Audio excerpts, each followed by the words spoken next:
और इस वक्त वज़ीर आज़म नरेंद्र मोदी खिताब कर रहे हैं, सीधे आपको लिए चलते हैं। की कैपेसिटी चाहिए। अगर ट्रेन मैन पावर सुरक्षा के क्षेत्र में नहीं है तो अपना नेगोशिएशन की कैपेसिटी गंवा देता है और उसके कारण बनी हुई बाजी आखिरी मौके पर कभी कभी बिगड़ जाती है, एक आध शब्द के कारण बिगड़ जाती है। कहने का मेरा तात्पर्य यह है कि लोकतंत्र व्यवस्थाओं के अंदर जनता जनार्दन को सर्वोपरि मानते हुए समाज को द्रोह करने वाले जो एलिमेंट्स होते हैं उनके साथ सख्ताई और समाज के प्रति नरमाई, इस मूल मंत्र को लेकर के हमें एक ऐसा ह्यूमन रिसोर्सेज डेवलप करने होंगे। अब हम देखते हैं दुनिया के कई देशों में पुलिस के संबंध में बहुत अच्छी छवि की खबरें आते रहती हैं। हमारे देश का दुर्भाग्य है, फिल्म बनेगी तो उसमें सबसे भद्दा चित्रण किसी का किया जाता है तो पुलिस वाले का किया जाता है। अखबार अगर भरे पड़े देखें तो उसमें भी भद्दे से भद्दा किसी का चेहरा बना दिया जाता है तो पुलिस वाले का बना दिया जाता है। और उसके कारण समाज में जिस प्रकार की सच्चाई पहुंचनी चाहिए, इन दिनों सोशल मीडिया के कारण हमने कोरोना कालखंड में देखा, यूनिफॉर्म में, पुलिस के यूनिफॉर्म में काम करने वाले लोग, उनकी कई वीडियो बहुत वायरल हुई। कोई पुलिस वाला रात को निकलता है, कोई भूखा है उसको खाना खिला रहा है, किसी के घर में लॉकडाउन के कारण दवाइयां नहीं है तो पुलिस के लोग दो मोटरसाइकिल पे जाकर के उनको दवाई पहुंचाते हैं। एक मानवीय चेहरा, पुलिस का मानवीय चेहरा इस कोरोना कालखंड के अंदर जन सामान्य के मन में उभर रहा था, लेकिन फिर वो चीजें ठहर गई। ऐसा नहीं कि काम बंद हुआ है, लेकिन जिन लोगों ने एक नैरेटिव बना के रखा हुआ है और जब नकारात्मक वातावरण होता है तो अच्छा करने की इच्छा होने के बाद भी उसका मन में निराशा आ जाती है। ऐसे विपरीत वातावरण में आप सब नौजवान तय करके घर से निकले हैं, आपके अभिभावक ये तय कर करके आपको यहां भेजा है।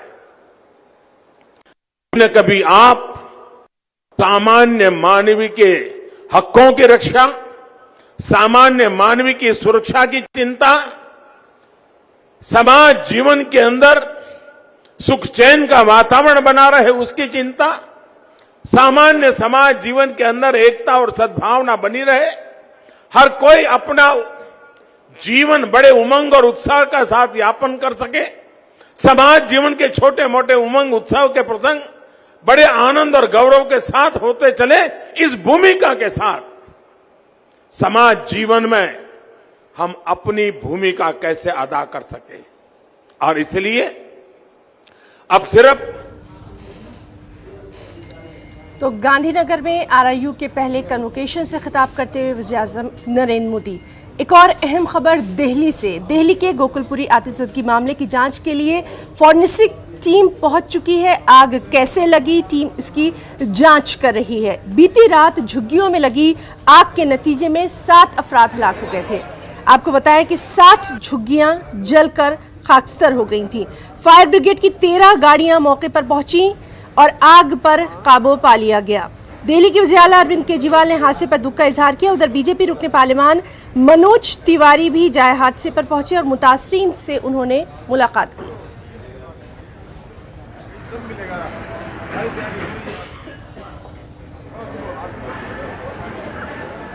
12 बजे रात में हम लोग सब अपने अपने घर पे लेटे थे। ऐसा लग रहा जैसे किसी ने आग लगा दिया। ये हमारे बच्चे छोटे छोटे, ना दीदी हमारे जगह है, ना जमीन है, ना रहने के लिए घर है, ना मकान है, ना कुछ नहीं। अरे हमारी लोगों की सुनो, हमें दीदी कुछ नहीं चाहिए, खाली इंसाफ चाहिए। मेरा भांजा 15 साल का था, रोशन नाम था उसका। लड़की थी 8 साल की, रुस्मी नाम थी, वो भी चली गई। ये दोनों आदमी बच्चे जल के मर गए हैं, अस्पताल में हैं। ओ भैया, माँ बाप को पुलिस वाले लेके चले गए, उनको दोबारा लाए भी नहीं। देखते हैं केजरीवाल करता कौन करता है, जो भी करे हमें इंसाफ करे, बस हमें कहीं रहने की सुविधा दिलाई जाए, बने बनाए मकान दिलाए जाए, वरना गरीबों की हाय लगेगी। ये सर हम सो रहे थे, पीछे से आग लग गई, हमने बच्चे को लेके भगने लगे, सब बोरियां छूने लगे। पीछे किसी चीज का गोदाम था या क्या था? गत्ते का गोदाम था। किस वजह से आग लगी थी? गत्ते से वजह से, गत्ते का गोदाम था पीछे। किसी के घर में किसी को चोट वोट तो नहीं लगी? 7 आदमी मरे सर, हमारी लड़की का सारा दहेज जल गया। 18 होली की शादी थी 2 लड़की की, हमारा बच्चा जल गया, बेकार हो गया, कुछ नहीं रह गया हमारे पास, रोटी खाने तक का भी नहीं बचा हमारे पास कि कुछ बचा, सारा जल गया। अभी नहीं, कुछ भी नहीं मिली, कोई सुनवाई नहीं कर रहा हमारे लिए। गरीब आदमी हम कहाँ जाए? बुलवा दिया था सामान उठवाने के लिए, सर हमने सामान नहीं उठाने दिया कि हमारा तभी सामान उठ जाए। मीडिया वाले सब बनाएंगे कैसे? कैसे तो सामान देखेंगे तभी तो बनेगा। अरे साहब, हम तो सो रहे थे, कैसे आग लगी, कैसे नहीं आग लगी, जैसे आग लगी हमें पता नहीं साहब, हम तो सोते हैं, पीछे से आग लगी साहब, एकदम से लपक पाया, सारा उड़ के पूरा भर जलते चले गया साहब। 5 फैमिली एक जल गई है, 2 बच्चे, एक लड़की एक लड़का एक जल गया, एक वहाँ जला एक वहाँ पे जला, दोनों डर के मारे छुप गए, वहाँ जल के मर गए वो दोनों। अरे साहब, हमने फोन किया 1 बजे, हमने 1.5 घंटे बाद आई है, जब जल के बिल्कुल राख हो गया, बिल्कुल 1.5 घंटे में सोहा हो गया बिल्कुल। जब आई है फाइबर, जब अगर एक 15 मिनट पहले आ जाते, आधा घंटा पहले आ जाती तो सब बच जाते, सब आधी तो झुग्गियां बची जाती, मगर कोई नहीं आया साहब, कोई नहीं आया। दिलासा देते गए, पुलिस वाले से कहे साहब हम अंदर जाए तो हम बचा लेंगे, तो पुलिस वाले क्या करे, नहीं अंदर कोई नहीं जाएगा, कोई नहीं जाएगा साहब, हमें अंदर नहीं दिया। मुझे लगता है कि यहाँ से कोई ज्वलन पदार्थ में की आग लगी है, जिससे कि धीरे धीरे आग फैली है, जिसमें करीब 8-9 लाख लोगों की हत्या हो, मतलब उनकी मृत्यु हो चुकी है। तो मेरा कहने का तात्पर्य है कि सरकार इनके साथ खड़ी है। प्रत्येक अभी आदरणीय सीएम साहब इधर पहुंचेंगे मौके पर, वो अपनी तरफ से जो भी इनके सहयोग करने का घोषणा कर अपने मुंह से करने का काम करेंगे। तो मुझे उम्मीद की जा रही है कि देखिए पूरी पार्टी का कार्यकर्ता इधर, हमारे डीएम की मीटिंग इधर आ चुकी है, सीडीएमए की इधर टीम आ चुकी है, तमाम सरकारी तंत्र इधर आ चुका है, जो दिल्ली सरकार का उस पर प्रोसेस किया जा रहा है, वो देखा जाए, उसकी जांच की जा रही है कि क्या कांड रहा, किस वजह से ये आग लगी है, उस पर प्रक्रिया शुरू है। और यदि मकान मालिक की गलती है तो सरकार इन लोगों के साथ है, तुरंत उन पर FIR करने का काम किया जाएगा। बिल्कुल होगा, अभी सरकार कुछ न कुछ आर्थिक। और मजीद तफसीलात के लिए सीधे रुख करेंगे दिल्ली का, हमारे साथ मौजूद है हमारे साथी शंकर आनंद। शंकर, आपसे जानना चाहेंगे, अभी तक वहां पर जांच टीम पहुंच चुकी है, क्या कुछ निकल कर सामने आ रहा है मजीद तफ्तीश पे? देखिए, अभी इस वक्त में दिल्ली सरकार की जो फॉरेंसिक जांच करने वाली टीम है वो मौके पर पहुंची है, जो वहां पर पहुंच करके तमाम नमूनों को एकत्रित कर रही है। और जो नमूनों को एकत्रित करने का मकसद ये है कि बाद में जिससे कि ये जाना जा सके कि आखिर आग लगने की वजह क्या रही है।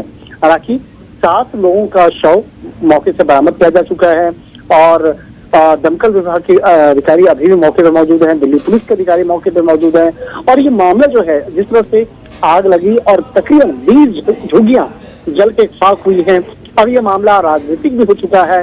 बीजेपी से जुड़े हुए तमाम नेता जो वहाँ मौके पर पहुंच रहे हैं, बीजेपी के नेता और स्थानीय सांसद मनोज तिवारी पहुंचे और इस मामले पर तमाम लोगों से मुलाकात कर रहे हैं। और इसके साथ ही अब बयानबाजी भी शुरू हो गई है, एक राजनीतिक बयानबाजी जो है वो शुरू हो गई है बीजेपी के नेताओं के द्वारा।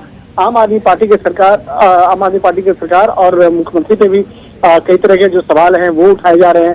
तो अब यहाँ पे मामला उन लोगों के पुनर्उत्थान का भी है, कहाँ पे उसको बसाया जाए, किस तरह से उसको घर मुहैया कराया जाए। शंकर, आपसे जानना चाहेंगे, क्या किसी तरह के मुआवजे की अभी कोई ऐलान, कोई इत्तिला? फिलहाल देखिए, अभी किसी भी तरह के राहत कार्य या मुआवजे का ऐलान अभी नहीं किया गया है। और यहाँ पर जो मौके पे जो जांच टीम पहुंची है और इसके बाद जो पॉलिटिकल पर्सन जो लोग पहुंच रहे, चाहे सांसद, स्थानीय सांसद की बात कर ले, मनोज तिवारी की बात कर ले, उनके द्वारा ये कहा जा रहा है कि इस मामले में दिल्ली सरकार को पहल करनी चाहिए और जो आग लगने की वजह से जो लोगों का नुकसान हुआ है उसके लिए कुछ उचित व्यवस्था करनी चाहिए। उचित जी बिल्कुल शंकर, तो फॉरेंसिक टीम की जांच में क्या कुछ निकल कर सामने आएगा उस पर भी लगातार नजर बनी रहेगी। बहुत बहुत शुक्रिया आपका तमाम तर तफसीलात के लिए। भगवंत मान पंजाब के वज़ीर आला की हैसियत से 16 मार्च को हलफ लेंगे। आज चंडीगढ़ में उन्होंने गवर्नर बनवारी लाल पुरोहित से खास मुलाकात की और अपनी हुकूमत साजी का दावा पेश किया। मुलाकात के बाद उन्होंने मीडिया को जानकारी दी कि वो मुजाहिदे आज़ादी भगत सिंह के आबाई गांव खड़खड़ कला में 16 मार्च को हलफ लेंगे।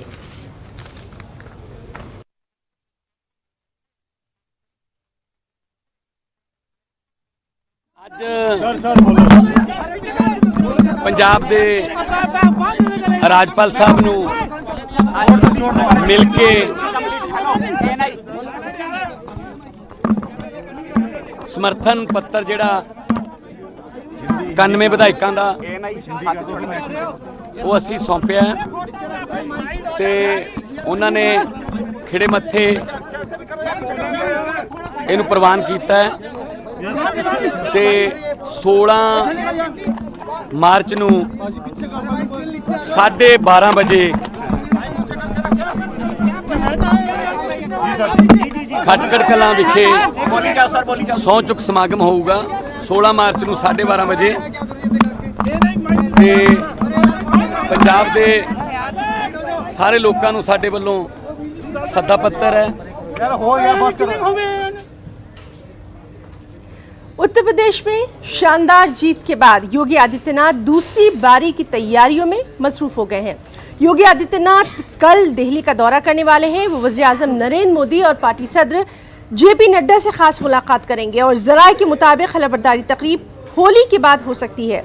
दिल्ली दौरे से कबल लखनऊ में मुलाकातों का सिलसिला भी लगातार जारी है। योगी आदित्यनाथ की रिहाइशगाह पर पार्टी ओहदेदारों से मुलाकात का सिलसिला भी लगातार जारी है।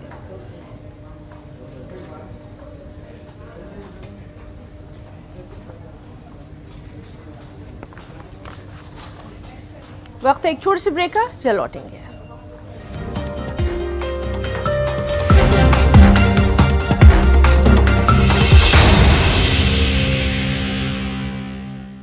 पेट सफा आयुर्वेदिक जून, पेट सफा हर रोग दफा।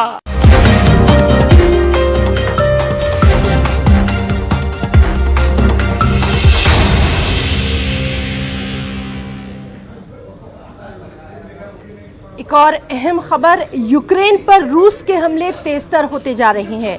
कीव समेत बड़े शहरों पर रूस की बमबारी जारी है।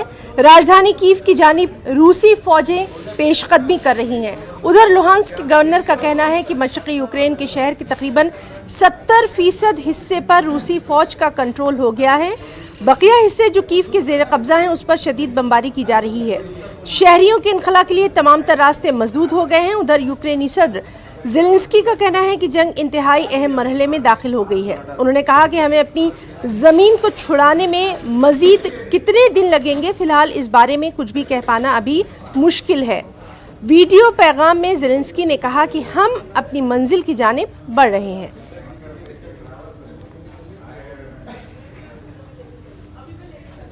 और नाज़रीन, एक बार फिर से हम रुख करेंगे। हमारे साथ बहुत ही खास मेहमान प्रोफेसर खालिद साहब मौजूद हैं। खालिद साहब, लगातार हम देख रहे हैं कि अब बहुत ही नाजुक मरहले में ये तमाम तर रूस और यूक्रेन के हालात हो गए हैं।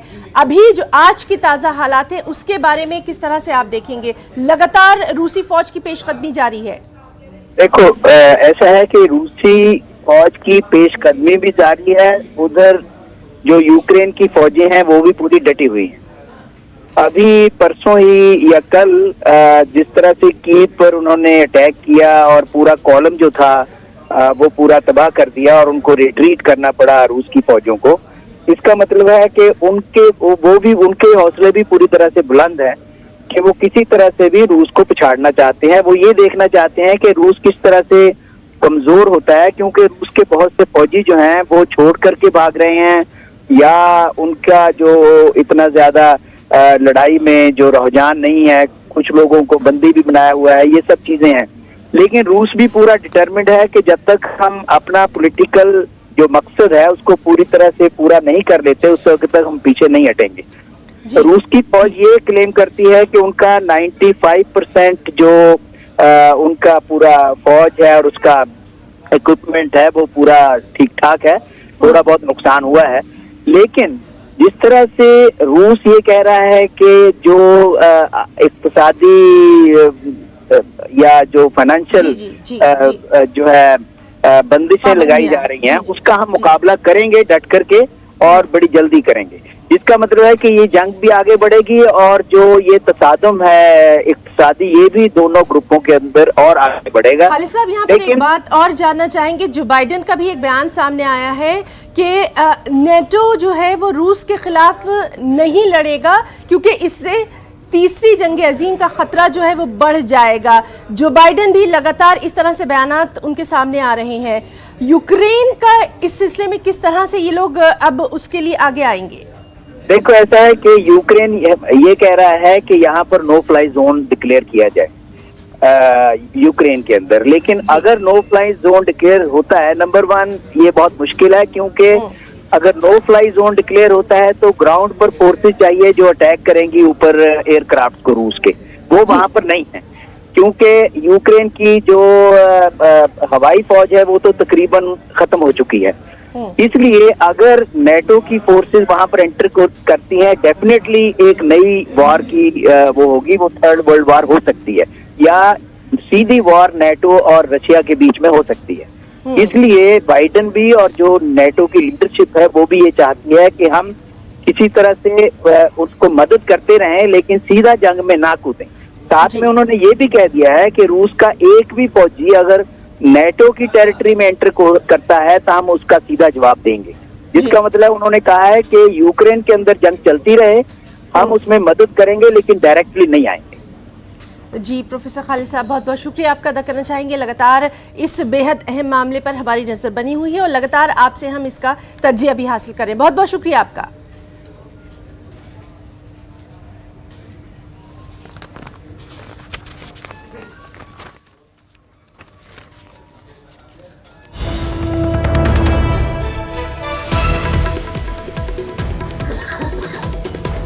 और नाज़रीन, इस वक्त की बेहद अहम खबर आपको दे दें। जम्मू कश्मीर में दफ़ा 370 की मनसूखी के मामले से जुड़ी अहम खबर। सुप्रीम कोर्ट में मामले की जल्द समाअत के लिए अर्जी दाखिल की गई है।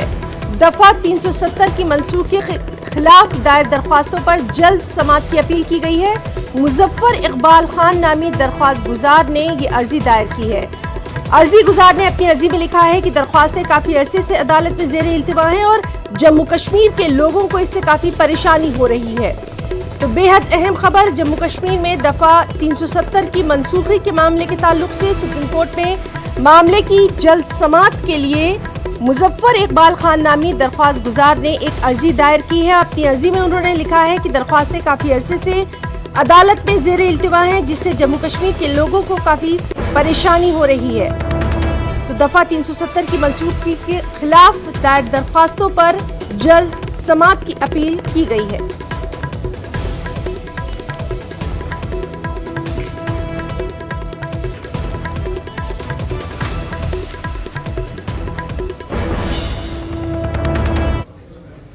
जम्मू कश्मीर में 3 मुकामात पुलवामा, गांदरबल और हंदवाड़ा में एनकाउंटर में 4 मिलिटेंट हलाक हो गए हैं।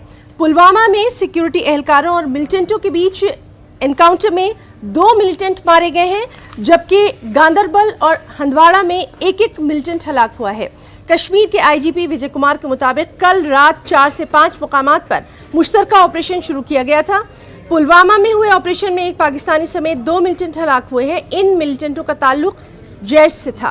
गांदरबल में 1 और हंदवाड़ा में 1 मिलिटेंट हलाक हुआ है। दोनों मिलिटेंटों का ताल्लुक लश्कर से था। एक मिलिटेंट को जिंदा पकड़ लिया गया है। इसकी शिनाख्त कैसर अहमद डार की हैसियत से की गई है। आईजीपी के मुताबिक हंदवाड़ा और पुलवामा में एनकाउंटर खत्म हो गया। कल रात में हम लोग 4 जगह ऑपरेशन लॉन्च किए थे, जिसमें सबसे पहले पुलवामा में इनकाउंटर शुरू हो गया। उसमें अभी तक 2 टेररिस्ट मारे गए, एक को जिंदा हम लोग लाइफ एक्शन में पकड़े हैं। जो मारा गया है उसमें पाकिस्तानी कमाल भाई है, जिसको जाटी बोलते हैं, और 2018 से पुलवामा शोपियान एक्सिस पर एक्टिव था। ये बहुत सारे क्लीन इन्वॉल्व है। दूसरा सबसे बड़ी कामयाबी है कि जाहिद वानी के मरने के बाद जिसको डिस्ट्रिक्ट गवर्नर का चार्ज दिया गया था, याकिब मुश्ताक करीमाबाद का, वो भी मारा गया उसमें। और एक जिंदा जो हम लोग पल रहे रऊफ अहमद मीर है पाड़ीगाम पुलवामा को, उसको जिंदा पकड़ लिए। तीनों जेएस का मिलिटेंट है। और उसके अलावा जो हंदवाड़ा में इनकाउंटर हुआ था उसमें एक लश्कर तैयबा का मिलिटेंट मारा गया, लोकल टेररिस्ट मारा गया। और गंधरबल इनकाउंटर में अभी तक में एक लोकल एलईटी का टेररिस्ट मारा गया है। अभी कॉर्डन अभी जारी है, हम लोग सर्च कर रहे हैं। हाँ, ऑब्वियसली हम लोग इस साल बहुत सक्सेसफुल रहे। ऑलमोस्ट जेएस का कमर टूट गया पुलवामा यानी साउथ कश्मीर में। जितने कमांडर पुराने थे जैश मोहम्मद के मारे गए, आखिर याकीब था और ये भी मारा गया है। कर्नाटक के साबिक वज़ीर-ए-आला एचडी कुमारस्वामी ने दारुल उलूम सबीलुर रशाद पहुंचकर रियासत के अमीर शरीयत मौलाना सगीर अहमद रशादी से खास मुलाकात की है। रियासत के मौजूदा हालात बिलखुसूस हिजाब के मामले पर यहाँ तफसीली बातचीत हुई है।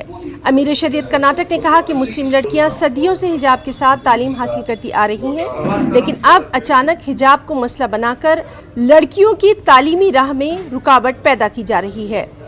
उधर अमीर शरीयत ने कुमारस्वामी से ये दरख्वास्त की कि वो इस मसले को असेंबली में उठाएं। कुमारस्वामी ने कहा कि मामला अदालत में है, ताहम वो इस मसले को हल करने के लिए अपनी तमाम तर कोशिशें जारी रखेंगे।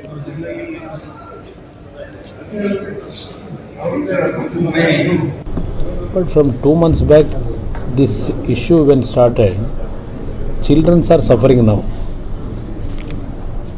Maulana Sahab requested me,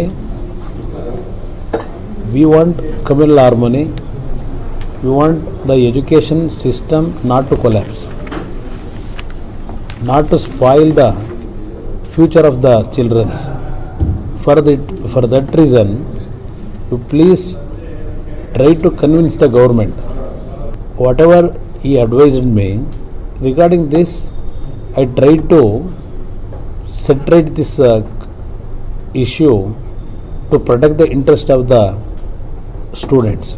वो बयान करते रहे और आखिर में बात उन्होंने यही कही कि मैं असेंबली में इस पर मैं कोशिश करूँगा कि पहले जिस तरीक़े से कॉलेजों में लड़कियां जाती थीं हिजाब के साथ या स्कार्फ के साथ, अब भी इसी तरीक़े से जाए, इसमें किसी किस्म की कोई गड़बड़ न होने पाए। मैं इस बात की कोशिश ज़रूर करूँगा। मैं चाहता हूँ कि पूरे स्टेट के अंदर अमन बाकी रहे, किसी भी किस्म का की कोई गड़बड़ न हो। तो बहरहाल उन्होंने हमारे लिए बहुत ही खुशी की बात है कि ये वादा उन्होंने किया है। और खेलों की दुनिया से खबर, आईसीसी खवातीन क्रिकेट आलमी कप में टीम इंडिया ने वेस्ट इंडीज के सामने जीत के लिए 318 रन का निशाना रखा है। पहले बल्लेबाजी करते हुए टीम इंडिया ने स्मृति मंदाना और हरमनप्रीत की शानदार सेंचुरी की बदौलत 317 रन का निशाना रखा है।